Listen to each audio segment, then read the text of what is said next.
Hashtag no music, no intro. We are back. Saints Block Party Podcast coming at you. And whew, we have a lot to talk about on this episode. We are recording this Wednesday night. The New Orleans Saints have their final preseason game this upcoming Saturday against the Denver Broncos.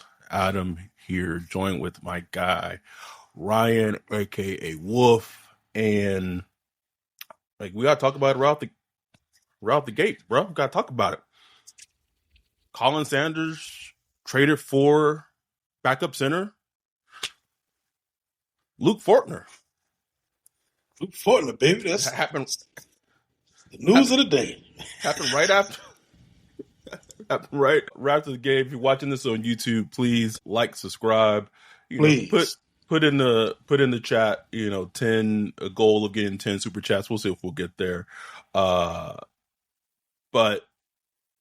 we'll get into like the big news of the. Sorry, Ma. Sorry if you're watching. I got smoked today. Puffs. But I want to talk about the Fultner. I hope I'm pronouncing that correctly. The Luke Fultner thing first, and then we'll obviously get into like the big news that came out today. Yeah. They traded Colin Saunders, which made sense because they have a logjam. I'm not going to say had because they still have a logjam at defensive tackle. It's been something that we've been talking about on this pod throughout the offseason, throughout training camp, and we've been saying it, like the odd people out on that line just appeared to be Bink and Nathan Shepard. Like they just seem to be like the people that just don't have a lot of time on the roster. Boom. The Saunders trade happens, and the player that they traded for, Luke Fultner, backup center for the Jags, played at Kentucky. Actually, was actually a teammate of Landon Young. Let me tell you how much of a sicko I was. Sick. If you don't have NFL Plus, I'm not a shield for the NFL, but that NFL Plus is fucking clutch. Clutch, bro. Absolutely clutch. The way that you can just go type in the name of a player, it's insane in terms of just how clutch it is. I went back and watched the snaps that Fultner played last year when he actually got in the game as a starter, and I actually watched all of his preseason snaps that he played against the Saints last week and against the Steelers in week 1. Dang. If you know anything about us, we don't watch offensive linemen. We don't watch them. It's just a code in our thing that we just don't watch them. A center? A center, bro. We did watch Kelvin Banks for our Rookie of the Week episode that ended after the Tyler Shuck episode, Patreon only. But when I came, and it's funny because Jags fans were just so happy to see him go, and Saints fans, like, we were so happy to see Bink go. So that's a perfect trade. Like, fair trade. Yep. Everyone wins. I was just like, this makes sense. Will Clapp goes down. He's done for the season. I think they said it was a Liz Frank injury, if I remember. Yeah, Liz Frank injury on his foot. And the snaps that I saw, like, I tweeted, it's like, you probably don't want Luke Fultner to like start, but if he did have to start like a game, like you're okay. Like you're okay with it. And he did appear to be a very, like, one of his things in this. I talked to our dude John Shipley, who covers the Jags, that gave him a lot of credit. He's an extremely intelligent player. And just texting with him about Fultner as a player. And I think a good thing with this move, it improves the depth across offensive line. But for Simpkins, which I think is really important, is that he is able to go back and play his natural position at guard. And he's been one of the most good stories from this draft class. Undrafted offensive lineman from South Carolina, has been thrusted in to play in center in preseason when Will Clapp went down. He's been a revelation. So a good trade across the board, and it's just funny how it worked out that it came like literally right after the Jazz game took place. Hilarious, bro. They showed Big walking out the tunnel. I saw that, bro. Everybody else running out like, yeah, let's go. Big just walking out like, man, why am I here, bro? But yeah, it makes sense, bro. And really that last part is key because I'm not saying Cesar Ruiz has a chance of getting like cut or anything like that. His contract makes that like damn near impossible. But as far as being on the field, if you got somebody, if he continues to play like he's been playing this preseason, Cesar Ruiz that is, you got to look at other options at some point. You know what I'm saying? I'm gonna sprinkle a little something when we talk about the Vele trade and all that, but keep going. You got to look for other options because Ruiz has been bad this preseason. Awful. Bad. And I mean, if y'all been following, even watching like training camp, like the training camp footage that New Orleans Football was putting out, even in that, it hasn't been good. Like, so look, we used to get our jokes off on Ruiz when he first got drafted, like his first 2 seasons. He finally put together like a solid season, his third year. Like season and a half, and then we kind of laid off him. He got paid, and it was like, okay, we're gonna leave Caesar alone. But this season here, I don't know what's going on, bro. Like, what you okay? He's regressed. He's regressed, bro.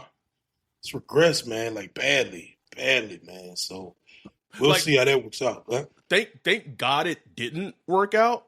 Thank God it didn't work out.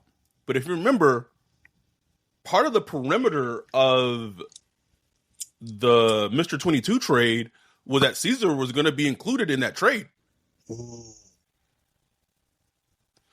It was like, what is it, 2 first-round picks and then Caesar? I think, like, I forgot what the perimeters are, but what was it? Aaron Wilson was like reporting on it, like all like day by day. About that, yeah, like it was like 2 first round. I think I'm so just every day I was just like, please don't go through, please don't go. I just couldn't do it, bro.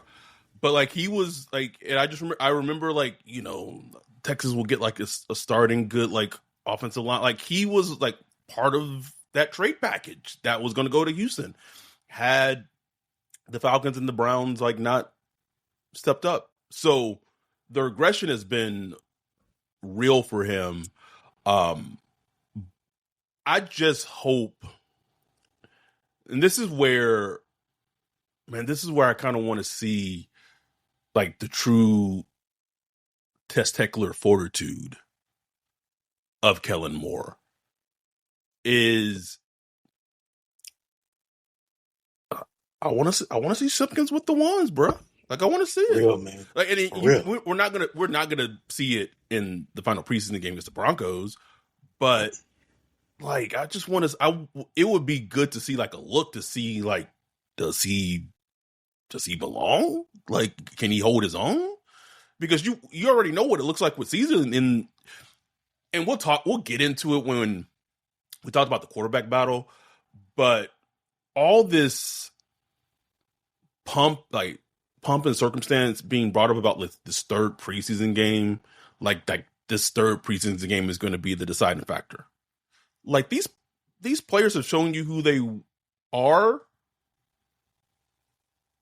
for an entire summer.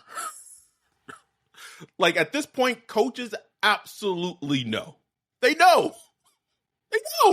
Especially for a position like quarterback. Come on now. Hey, come on now. We gonna save that. That's gonna be later.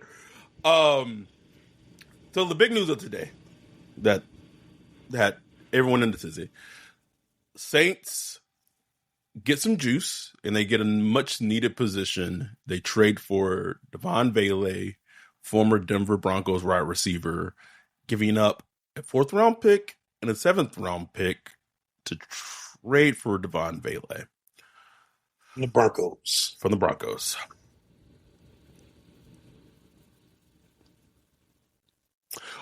Can I just say, like, I was just thinking about this. Imagine being Devaughn Vele and you get this message, bro. Can you imagine being him, bro?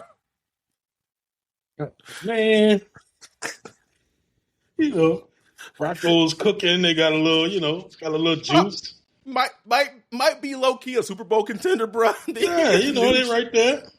You get the news, she going to the Saints, bro. Ah! Like, I guess from the other perspective, it's like, because I'll put on the table what I know, and I know people are saying like the Broncos reporters are reporting his playing time in Denver was dwindling to like he was going to essentially be a backup player, if not cut completely. Because at this point, Troy Franklin was outperforming him in training camp, and they drafted Pat Bryant this year in the draft, and he was outperforming him in training camp. Already have Cortland Sutton and Marvin Mims. So that's 4 receivers. And they picked up Trey Sherfield or whatever, who has had a sneaky training camp. So that's 4 or 5 receivers ahead of him. And he was like a starter last year. So he was like in the 3 wide receiver sets last year. But you have 2 other receivers, especially with Franklin and Pat Bryant, who had kind of overtaken him in the depth chart. And so he was on the outside looking in terms of getting snaps, if not completely, was not going to maybe like even make the team. And I know Broncos people are saying he was a starter, blah, blah. Not the case. It just wasn't a thing. So I think you put it in the Discord perfectly. Like the player, the process of just how the Saints, and when I say the Saints, I mean in this situation, Mickey Loomis goes in terms of acquiring him is highly, highly just not done well.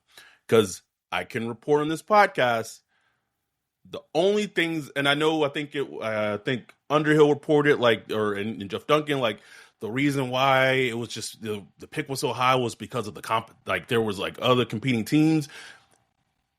The competition was teams were offering pick swaps. Pick swaps. Woof. We will do some pick swaps to acquire Vele. And here comes Mickey. Oh, I can do better than that.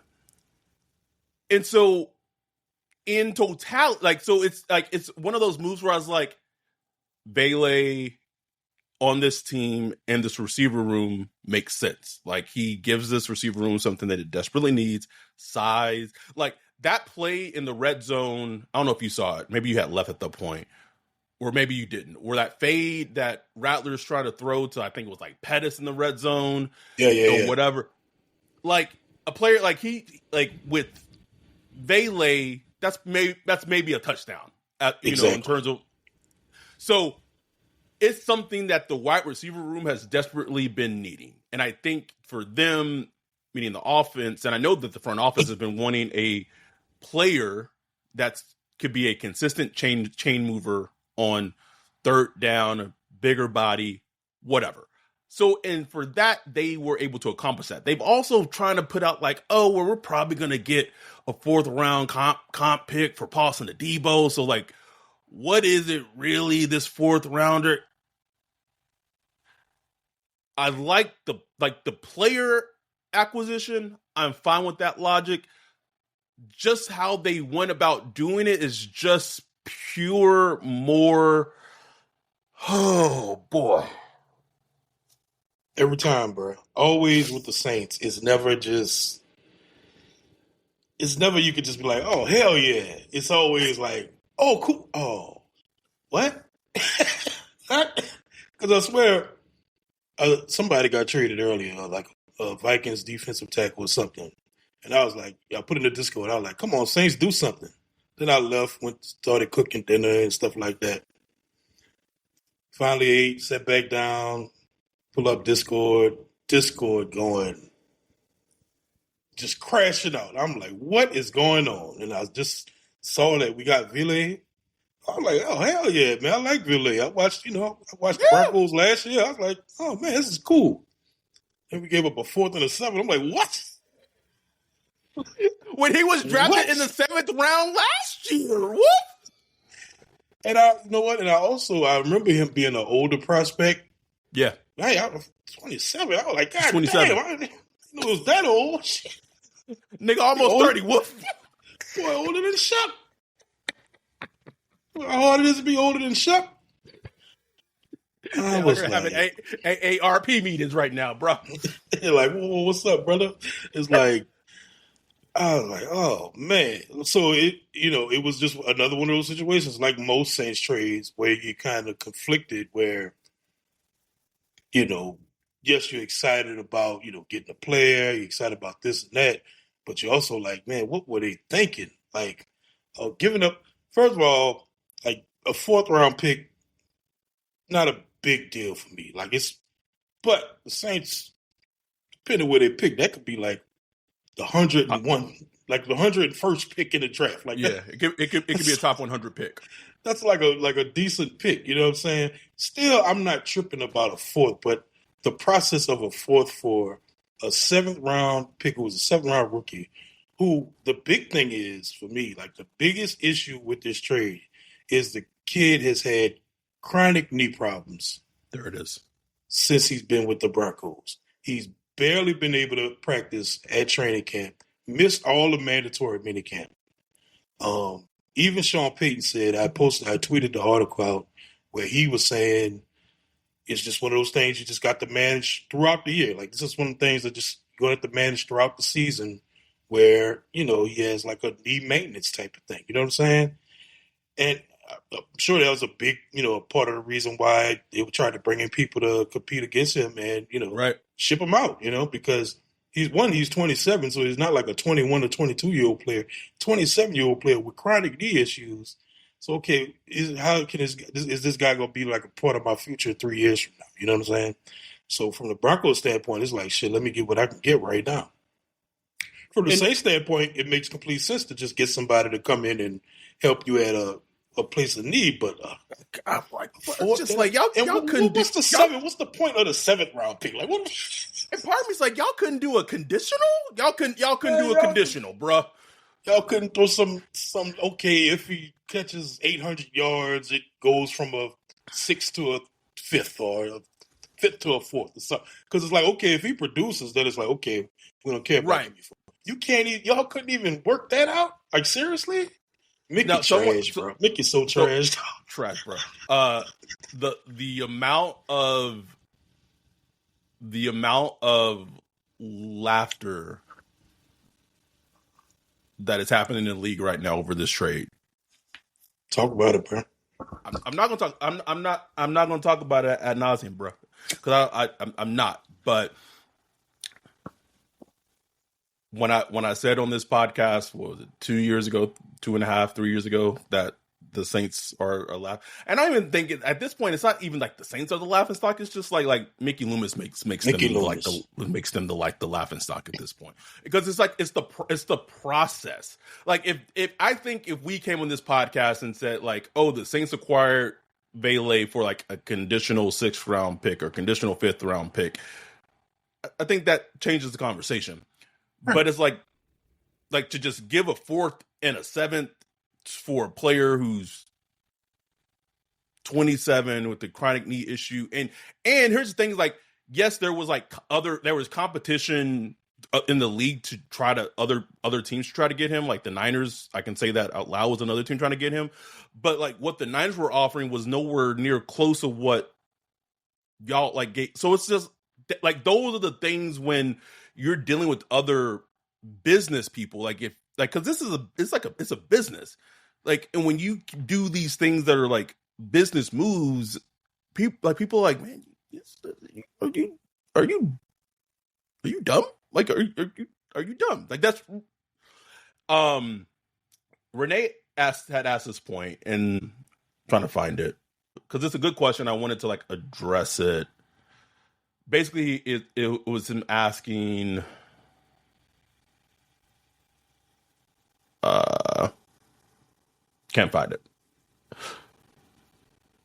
Wesley asked, bruh, they wouldn't have taken the fifth. They probably would have taken the fifth. Right? Oh, there it is. Why not wait until everyone gets cut down to the 53 and see what shakes out? Because that's the thing. When you want a player and you have competition, you have to trade something to kind of ensure that you get that player. The issue is that it just seems like they kind of overshot what they needed to give up to, which is what they always do. I mean, it's like it's just like people that Mass Collector said, no, the Broncos had another similar offer of a 4th and 7 and just preferred this one. No. Chronically false. Not true. To the person that just typed that, ask yourself why that information is coming out. Wherever you read that, ask yourself why that's coming out. And make sense to yourself. Just think about that for a second. Why would that information come out? I know why. And that's your answer. I know why. It's think about this, people. No. It's come on, man. Justin Cash, thank you for the $2 super chat. Thank you, Just. Saints record prediction this year. We did a records prediction podcast. I had them winning 5 games. Wolf had them winning 6 games. I don't know if he's still clinging to the 6 games. I'm just gonna stand on it, bro. It's what I put out there. Standing on it. But no, bro. It go back to the CD deuce. As we reported here, traded CD for what, a 5th? Yes, a 5th round pick, and didn't survey the league, bro. Didn't survey the league to see what they can go on it. Just ship them out of here. Ship them out of here. And punitively. And at the same time, still got the same defenders coming out right after that. They didn't want to extend them anyway, or come with all these excuses. It's but you couldn't try to get a little more than a 5th. And we just see it over and over and over again with Loomis. He always either overpays or underpays or undersells when trading players. He's just always getting goofed, bro. He always tooting it up. And in this one, he had to deal with Sean. Come on, man. Please. Please. Tooting, bro. Man, Sean, I got Terry on the line. He offering a 5th. What you gonna do, Loomis? And then Sean moved the phone away from his face. He talking to Pete. That's the truth. Oh yeah. It's a real 5th, Mick. It's a real but from a football standpoint, I like this trade for whoever the starting quarterback is. Oh yeah, because Shuck, Rattler, whoever, it gives them a bigger weapon. And hey, if I need to, assuming Vele's healthy and his knee checks out. Sorry, this fucking interaction in the chat. Justin asked, "What's it gonna take to get rid of Loomis in y'all opinion?" And Dante said, "Homicide." Delete the Dante. About to get us demonetized in this bitch, bro. Please delete. Please.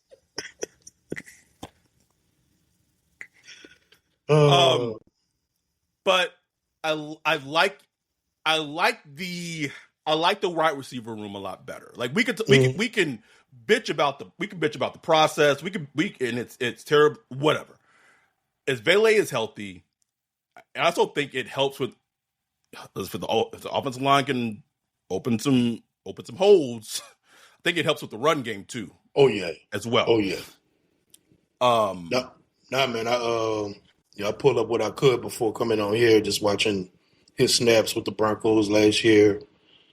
Good player, man. I just was man, this is smooth the way he runs, plays with a lot of effort. Even if you look at they were playing the Ravens, got stumped by the Ravens 41-7 or something like that. But even late in that game, you see him running routes hard, playing with effort. Even though they get blown out, wasn't targeted a lot early, but he still gave full effort on the routes that he was running. He was getting open. He was getting open quite a bit, but Bo Nix was a rookie quarterback, and I think Sean was just like telling Bo Nix where to throw pretty much. But just a good speed. I think he ran a 4.47 at the combine, 6.5. That's really good speed for a guy his size. Physical, like you saw him in a run blocking game. Like he gets in there, he gets physical. He gets in there, bro. Like that's all if you got that 1-2 as a, run blocking wide receiver, that'll get you on the field a lot. And I think that's why he started to get more playing time. As the time went on with the Broncos. So I love the addition of him. I think it was exactly what like the Saints needed. Yes. I was looking at some of the advanced stats, like he had a lot of targets in the short and intermediate range, which is like where the Saints would use him. And that's not that he can't go deep too, because he can, but it's just the way he was used. He was used a lot in the short and intermediate. That's just the Sean Payton offense. You lined up in the slot mostly, but he also lined up out wide. They used him in a lot of the condensed formations close to the line. A lot of time he'll be the inside guy, like on a 3-man bunch. So I love it, bro. Like I love the addition. Just we just take the compensation and the process, move that to the side, just look at the player. I like that. I like getting him in the building. I do too. And I will say, like, one of the alarming things I was told today was I was told that the Saints felt they needed to make this move was because that they needed a wide receiver 3.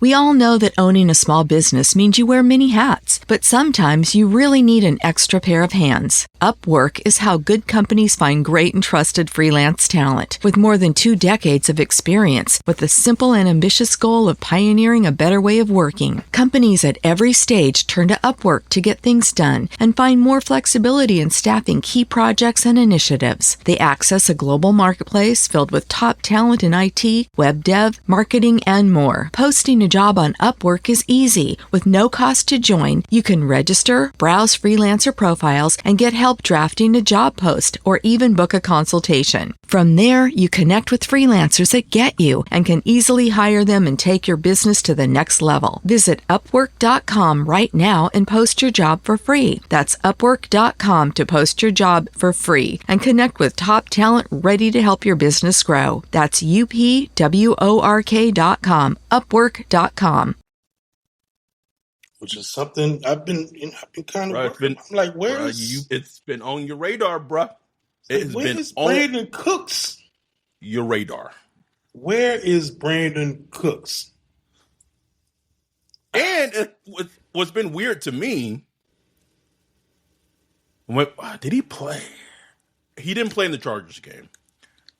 I know that Shuck got to play with Olave and Shaheed last week, but I don't know if Cooks played in week 2.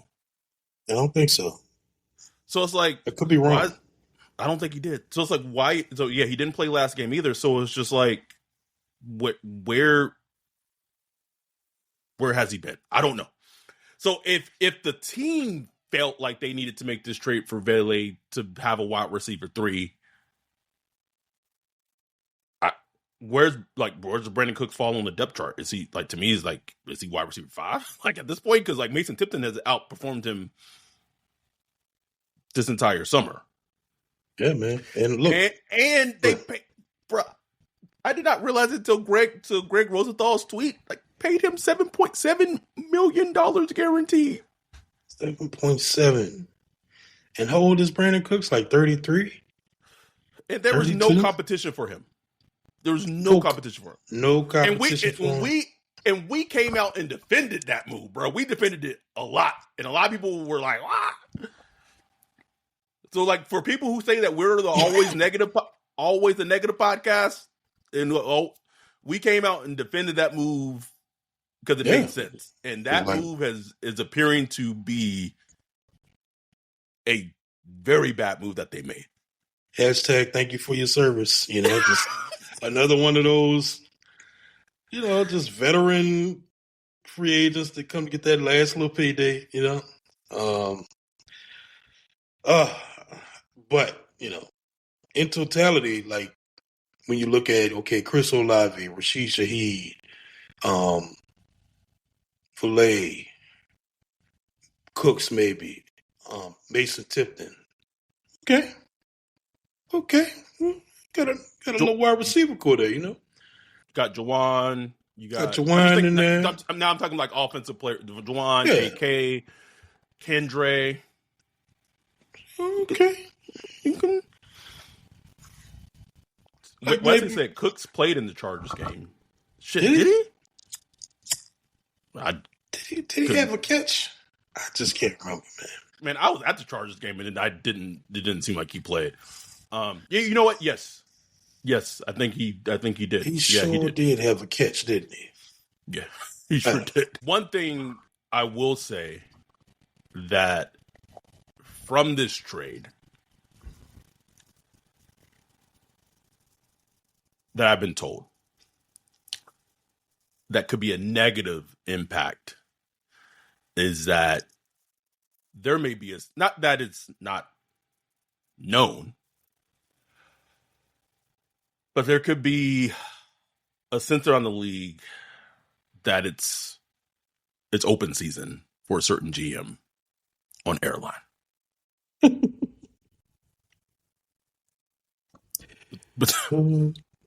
Between now and the start of the regular season. I'm also going to be very careful of how I say this because I don't have a lot of details, but I've also been told that there may be another move that may happen between now and the start of regular season. I was asking to get like clarity. Like all I asked for is like a position. All I was told is that the Saints have been working the phones. Speaking of Cesar Ruiz, of trying to trade, potentially, maybe trying to add an offensive lineman. So I don't know a player. Don't know what pick compensation.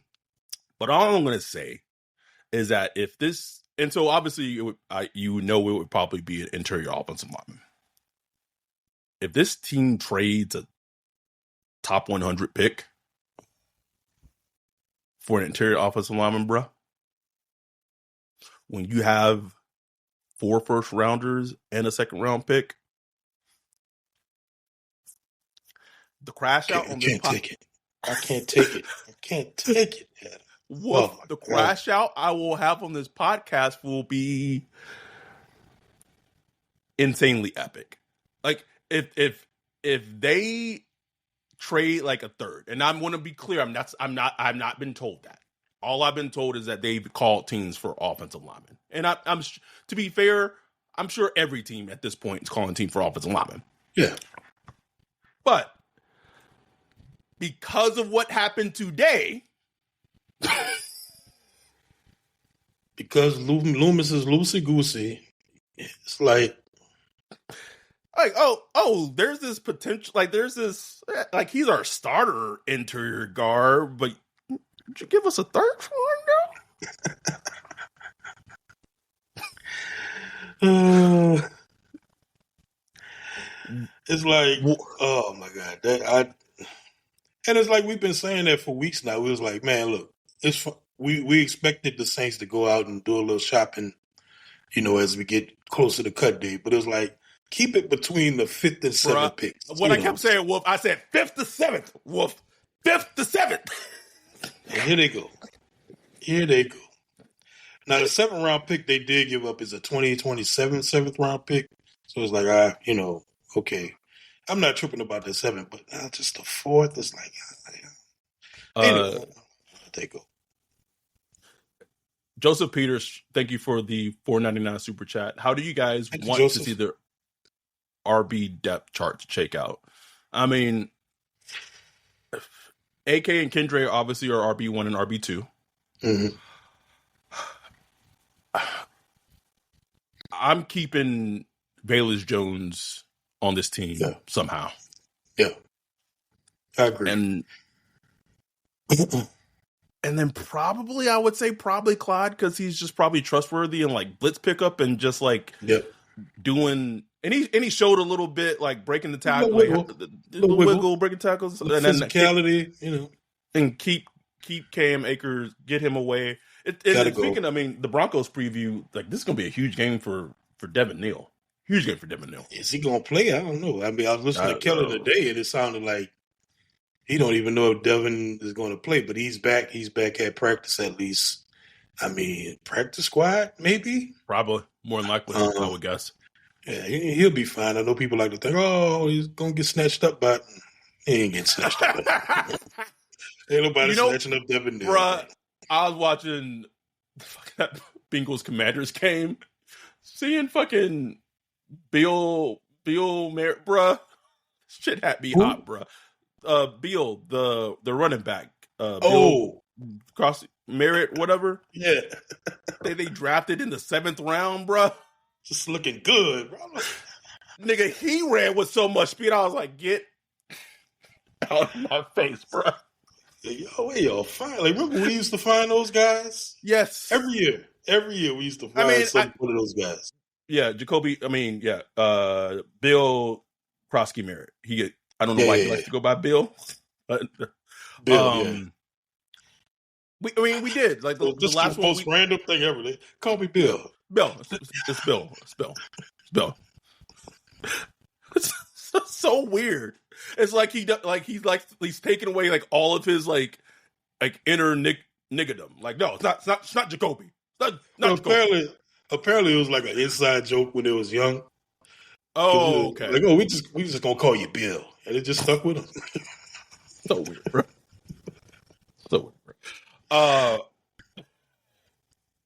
Yeah, like to your point though, like that last the last player we got like that was Shaheed.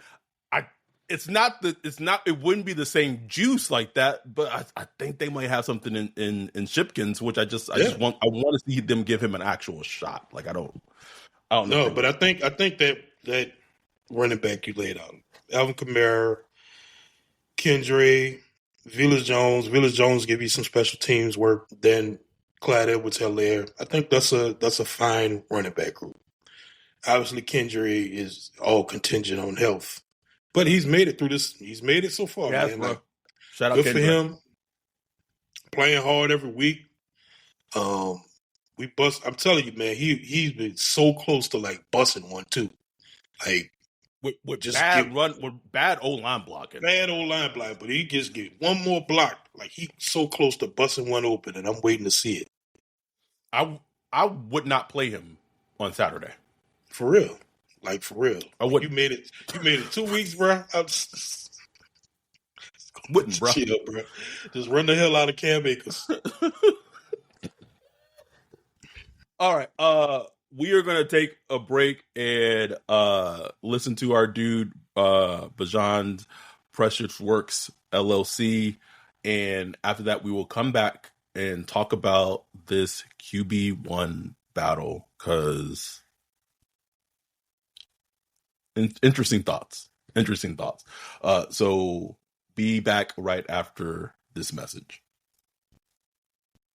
Yo, what up, Wolf? What are you looking at? Man, I'm checking out this website. This site is cheeks, bro. In 2025? How do you have a crappy website? Couldn't be me. They need to hit up our guy Bijan with Precious Works. Precious Works offers to not only build you a website that's tailored to you and your customers' needs, but also to continue to manage and maintain it so you can focus on your business. Don't have much time? Precious Works is just what you need. No out-of-the-box stuff like Squarespace or Wix. Precious Works will create a site for you. You won't have to worry about plugin updates, security, or things like that because Precious Works will maintain all of that and be available to you 24/7. Bijan set up Saints Block Party Podcast website for us a few years ago and hit it out the park. He also keeps it up to date and helps us anytime we want to add something new like a form or prospect matching tool that we did for the NFL draft. It's like having your own personal developer just a text or a call away. Precious Works has worked with everyone from small businesses to large firms, so no job is too big or too small. If you're in need of a website or you currently have one, but you want to upgrade it, give Bijan a holler at Precious Works. You can get with him at Bijan at Precious Works, BIJON at precious.works, or go to precious.works for his website. Make sure to tell him Saints Block Party sent you. Okay, we're back. Let's talk about the quarterback one battle. I think the most interesting thing to me about this quarterback one battle is every other team in the league that's had a quarterback battle is. Wait, Mark said I can't help but think about Ice Cube and War of the Worlds after what Ryan said. Wait, what'd you say? I don't know. I don't know what you're talking about. What you talking about, Mark? Who knows? Being a YouTube chat terrorist now, apparently.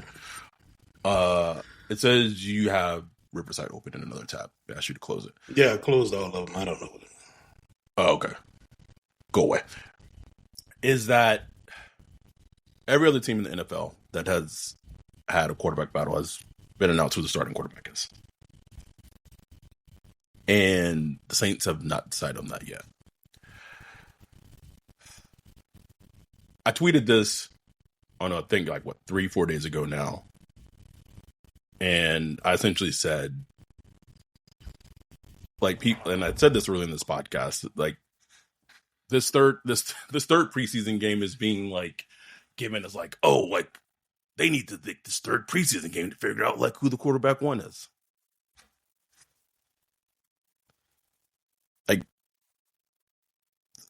The coaches know. Coaches know. I can report on this podcast. Look, the coaches want to start Spencer Rattler.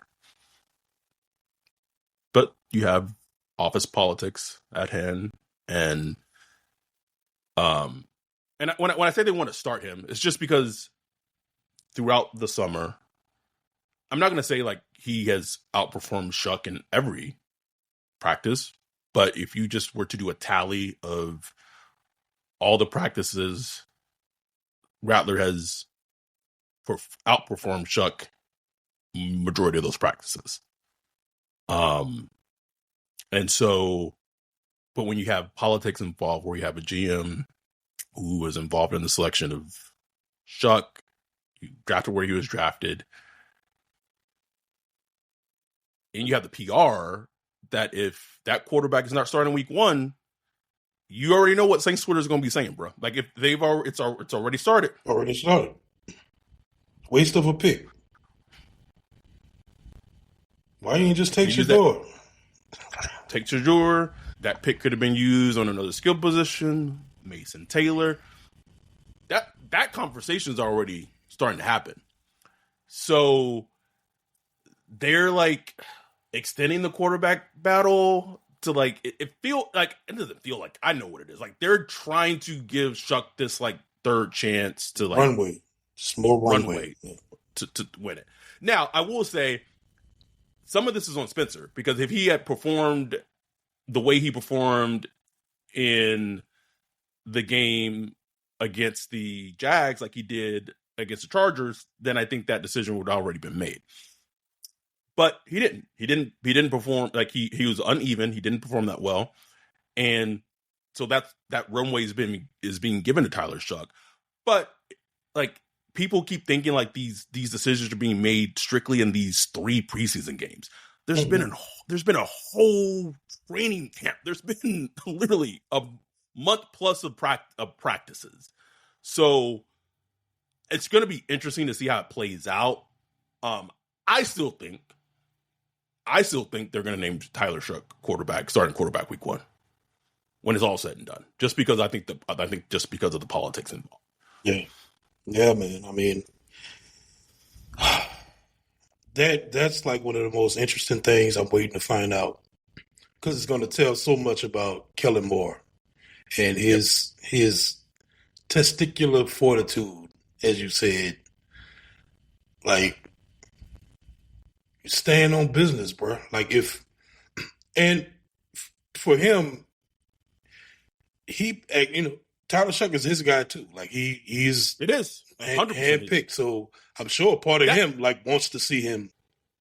Which is crazy. Like, that to me is very telling that he drafted Tyler Shuck, and even he feels right now that for him to win football games right now, that he should be starting Spencer. Because, like, again, I go back to like and again, people want to make this like a Shuck versus Rattler thing. Can we just stop? Like, we both, like, as a football team, we both want them to be, as a football team and as a podcast, we both want them to be successful. Like, period. However, like, you have to understand, like, I don't know what people potentially like expected. Well, I do know what, because again, like the propaganda that was put out after he was drafted, but he started 28 games in college. 28. It was just this, like, and that's not fair for him to have like this expectation put on him, but that's how the cookie crumbles when you are a football player in the NFL. Like, that's how it breaks down. So, like, it's just something we kept saying over and over again in the offseason. Like, that 1 year of Rattler playing in the NFL is going to absolutely matters when it just boils down to actual football. Bro. Absolutely, because he been in the line of fire, and people keep saying, like, he's a 26-year-old, supposed to be NFL ready, supposed to be NFL pro ready. It's like, who was saying that? Who was actually saying that? Media. You know what I'm saying? Like, we know some people in the Saints probably thought that. That's just a misevaluation, man. The guy was not pro ready. He is more developmental than people thought. And when you look at it through that lens of him as a developmental quarterback, he's doing great when you look at it through that lens, because it's like, wow, look at the growth. Literally 2 weeks ago, I'm wondering, like, damn, can you even put him as a backup? Like, it was like, get that bad to the point now I'm completely fine with him being a QB2 for a couple of weeks. I'm fine with him. You know, I feel like he's grown enough to where he could handle the bullets, you know. I thought he's shown maturation in the pocket, you know, from what I've seen in the preseason. He's done good development, but when you look at it through the lens of, man, this is a 26-year-old that should be pro ready, then it just feels like a failure. It's like, oh man, what the hell are you guys doing? And Jack Hunter said in the chat, I think to your point, said it really good. Shuck is not a day one starter, maybe not even day two. Kid needs time. If the Saints put that much pressure on the kid, it could destroy his career before it starts. And I think that's a real, like, I think that's a really accurate thing that, like, I don't really think that they're really considering. If you're like, and then you got to look at the whole team. Mm-hmm. Like Cardinals, Niners, Seahawks, Bills, Giants. You could destroy his confidence. And when I say confidence, I don't mean like, oh, I feel bad about myself, but like playing confidence, like being confident in the pocket. Like you just talked about, they still shopping for offensive linemen and stuff like that. Like, this is a team that's in flux, and you put like a rookie who's developing, still in that development womb, still learning the little subtle nuances of the NFL game, and you put him out there going against the Arizona Cardinals, who like to mix it up on defense, then the 49ers and the Bills and and then you run into this rut where he's seeing ghosts. His vision is dropping, not looking downfield anymore. It's basically what Rattler dealt with last year. Rattler is one of the toughest SOBs in the pocket you could find. And even it got too much for him, because you're getting hit, you're getting blitzes coming from this direction, that direction. Caleb Williams was a number 1 overall pick, one of the best generational quarterback prospects, who's, in my opinion, has come around since Patrick Mahomes. There's no perfect example than him. No perfect example than him. He dealt with that pocket trauma. That pocket trauma. That's the perfect name for it, pocket trauma. Because what does trauma do? It lingers. Like it, even when it's not happening, you still feel it. You know what I'm saying? You still feel it. And that's what happens when you get beat up in the pocket early. Is like it just sticks with you, and sometimes it's hard to let go. It's ruined careers. So that's my thing. Is like, why even risk that right now? There's no like, and that's not like is the PR quote unquote nightmare? Is the tweets? Is the getting lambasted on sports radio and on pot? Is it really going to be that bad that you potentially? Now here's the thing. The flip side is, what if Tyler Shough goes out there and Kellen Moore is able to like cook up an offense that says, on this play you throw here, on this play you throw, like that's the inverse of it. Yeah. Because who knows? Who knows? It is possible. But I remember, I'll give you a perfect example. Even with Bo Nix, I remember watching Bo Nix against the Seahawks in week 1. And Bo Nix had a shit ton of college experience. I was just watching it. Shit ton of college experience. And I remember watching him in that Seahawks game, and he looked lost. I was just watching that. I was literally just watching that all 22, and I had put in the Discord. I was like, man, Bo Nix was struggling early last year, boy. It was struggling, bro. In that week 1, like Mac McDonald had like, and he was, and that's the crazy thing is like he was still figuring out his defenses like early in the season. Yeah, and it's just hard, and so it's so I think someone in our Discord said it this week, like, man, how is it that we're just like a year's been removed and we're like Rattlers like is still in this like the politics of like this the same shit with them, bro. It's crazy. It's crazy. But it makes so much more sense to just roll with Rattler. I think Chris put it the best. Like, Rattler's probably best to handle the deficiencies of the team right now. You know what I'm saying? Because it's a deficient team. It's not the Broncos from last year.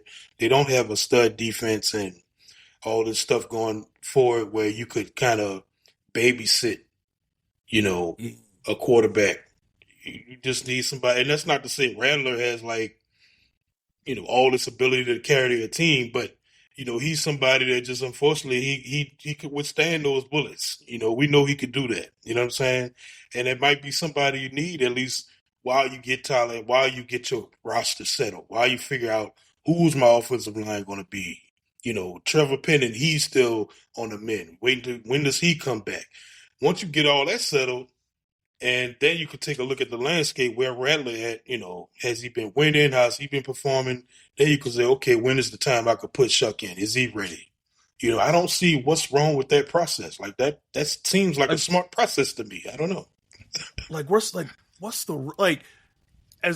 feel like as long as you get 9 to 10 starts out of Shough this year, that's good. That's more than enough to me.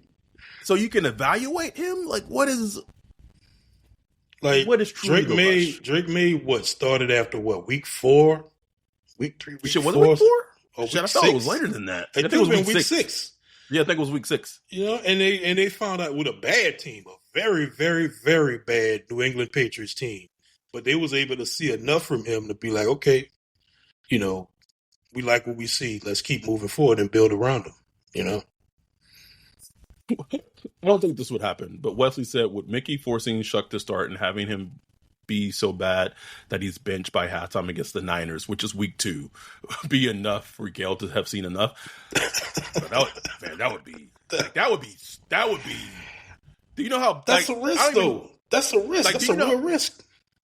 Like, I don't even know how I could illustrate how bad that would have to be. That would he would have to have probably thrown 2 pick sixes in week 1 and probably another pick 6 in against the Niners. I mean, bro, I don't care what you did in preseason. Regular season defenses are a whole different animal. You can go back, you can watch preseason defenses, and it's so simple. It's cover 2 or cover 4 with DBs squatting on routes. That's all they're doing. And it's just the most simple defenses. You get a little stunt here and maybe a blitz there, but it's the most simple stuff. In the regular season, they mixing up coverages pre-snap. Then they got their post-snap coverages. Yep. It's like, oh my God. Then they got design blitzes and showing pressures and simulating pressures here. Boy, that's a nightmare, boy. Put Tyler Shuck in there. And I could easily see. Well, I get scared. I do, bro. Like, that's not like it's not an indictment on him as a player. I think it's more an indictment of where he is in terms of his development. Right. But I can say that safely because that's what the coaches think, bro. Like, I'm not trying to throw him under the bus. Like, that's where the coaches think. I'm talking about a guy that just got a little comfortable 2 weeks ago, like a week ago. Just started getting like a little comfortable. It's like it just doesn't make sense to me. But I mean, I'm like, however they roll, like we'll see. Like, I could completely be wrong. Maybe Shuck is more ready than they think. Maybe Kellen Moore can really manage it. Maybe they run the hell out the ball, simple passing game. They're gonna have to, bro. But that's not something I would risk. But it's so weird because, like, yesterday they said Rattler was with the ones, and the day he was with the ones, it's like,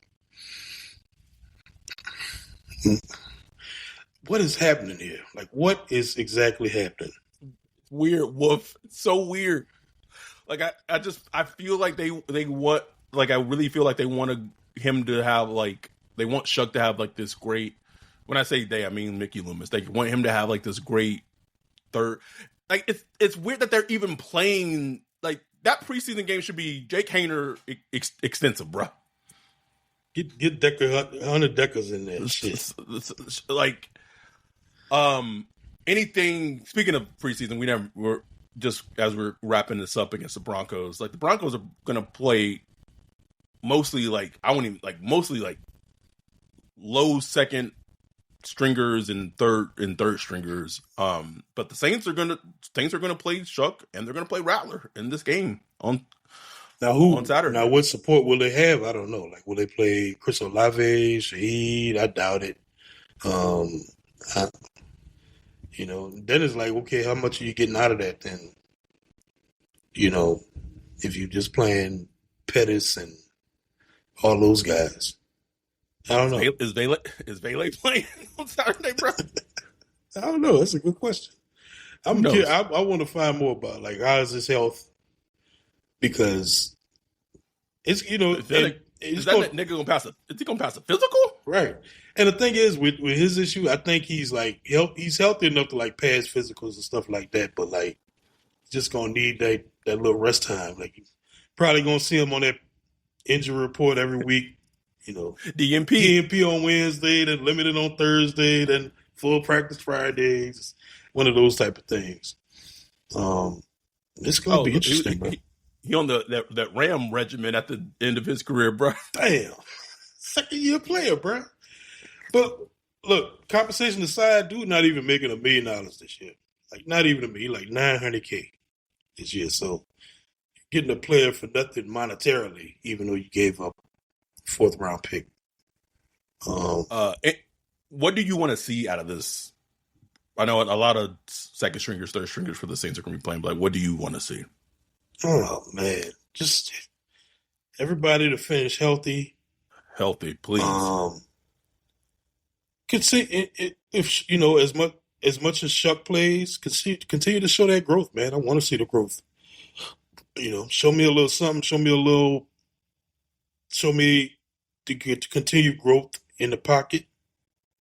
That's key. Go get a touchdown. You know what I'm saying? Go get a touchdown. He hadn't thrown one yet. Yeah, yes. He threw one to Mason Tipton. I'm sure he did throw a touchdown. Yeah. Him and Rattler got pretty much the same stats. Pretty much. But yeah, just, go out there and look good. Same for Rattler, man. Like, Rattler, go out there and just show that same fight he has been showing, man. Like, I'm proud of what he's done so far. And just kept fighting on, and you could just see like the picture like that the team put out, man. Like he got a little extra too rattler, man. Like got a little something to him, you know. And he's not going to end up being a starter long term or nothing like that, and that's fine. But I just want to see him, you know, go ahead and give him that opportunity. I think he earned it. I think he earned the opportunity to at least start week 1 and take it from there. You know what I'm saying? And do you think he's going to be named the starter week 1? I'm gonna say yes. Because I just want to believe in football and things that make sense. I want to believe in this crazy world that don't make no damn sense. I want to believe that some things still make sense, and that just makes sense to me, you know. But I'm not putting no money on it. Don't ask me to put $1 on that shit. Yeah, I would like to see.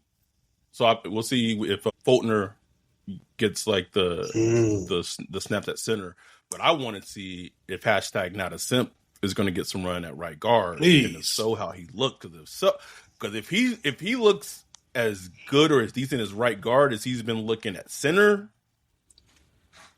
I can't remember who said it. It was like, man, he plays like an undrafted free agent. And it wasn't a diss. It was more like, man, he was just getting after it. Just like, man, I'm fighting for my life right now. That boy was out there playing, man. I just love seeing that. Trying to think. Jonas Sanka, man, I just want to give him a shout out because he, you know, after watching the All-22, I thought he played really well in the Jaguars game. And even Kellen Moore shouted him out the other day at the presser. Trying to think who else stood out. I focused closely on Quincy Riley. I thought he played pretty good, had some hiccups too. So it's interesting to see how that, you know, we kind of stopped talking about the cornerback battle.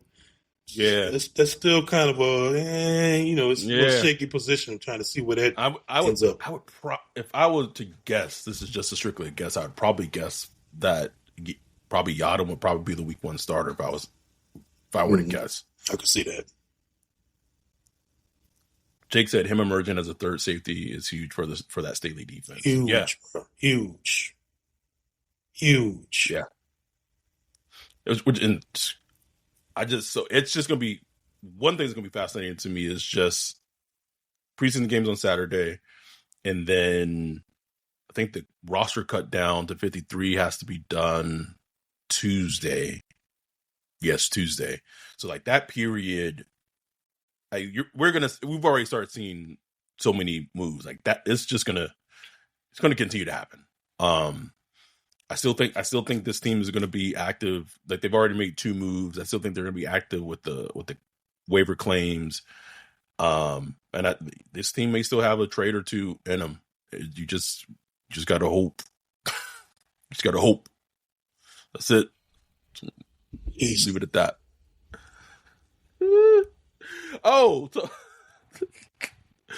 thanks to our dude Jim for saying this. Foskey getting 70 snaps and no stats. We are almost closer to Isaiah Foskey cut. Foskey is going to play every snap in that game, bro. I promise you. Every snap. Almost closer to Isaiah Foskey cut day. Gonna be a beautiful day. I might have 2 cut waters on the podcast on Tuesday, bro. We about to get Dante on, bro. Let's go. Yeah, might send you an invite, Dante, just for our little Foskey segment, bro. Gonna be a beautiful day. We might. I'm a half 4. we gonna post it to TikTok and at Hannah. Just kidding. We not. But it's this team, our team. We love them. Love them, bro. Gonna be interested. You're gonna be interested to see how it all plays out. But they got juice. They got a big body wide receiver. They got juice. And damn. That's yeah. Don't close your eyes and forget how we got here. Just it's here. Anyway, we'll be back on Saturday where we'll have our Zoom live stream for the preseason game. We'll have our recap on Saturday as well.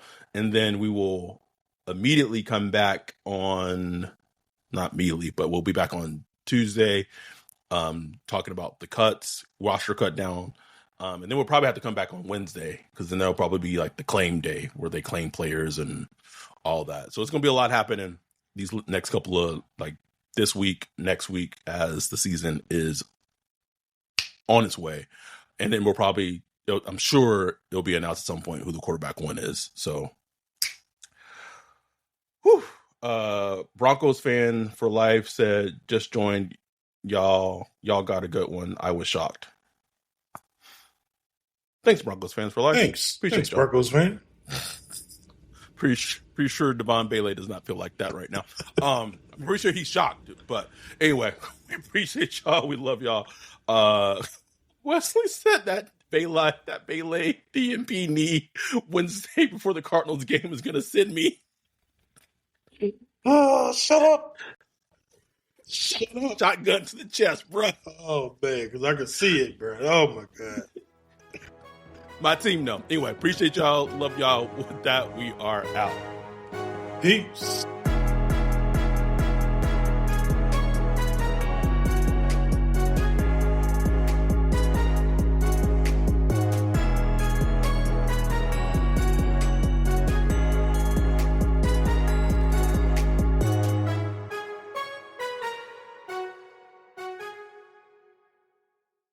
When your company earns unlimited 2% cash back on all purchases with Capital One, that's serious business. So Stephen at SandCloud got a serious business card, the Spark Cash Plus card from Capital One.